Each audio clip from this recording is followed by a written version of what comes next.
零拓牌职能转型是趋势，环境部甲人力银行将对领领人才趋势报告指出讲，台湾平均逐个月有22000个相关的工课，薪水平均拢伫4万块以上，与环境工程师平均10万块相关。伫2026年，咱台湾就要征收碳费，将这几公司就拢需要永续报告书，以个人才伫未来5档会阁有1倍到3倍的成长。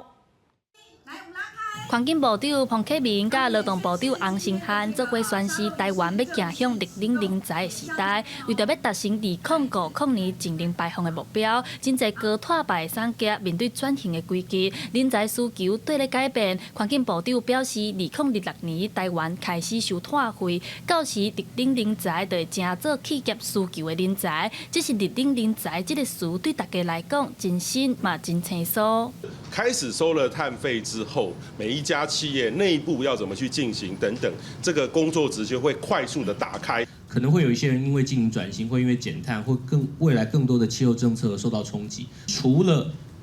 帮助这些可能会受到冲击的人去协助他们以外，我自己觉得更积极的部分，反而是我们需要创造更多的绿色就业的机会。 只要甲绿色工课相关的职业，拢叫做绿领人才。为着要因应未来工课需求，鼓励民众考一寡绿领相关的证照。环境部甲人力银行发表绿领人才就业趋势报告，统计显示，目前有将近3600间的企业有绿领人才需求，平均每一个月会开出22000个工课欠。报告嘛显示，绿领相关的薪水平均伫咧4万块以上，其中上悬的是环境工程师，月级有到10万块遐尼悬。 永续的这个部分是一个新的知识跟新的议题，让自己拥有了这样的态度、观念跟能力之后，事实上选择权就在我们手上。 环境部表示，未来甲大专医校合作，伫台湾各地设净绿人力培育中心，互历史相关的课程进入校园，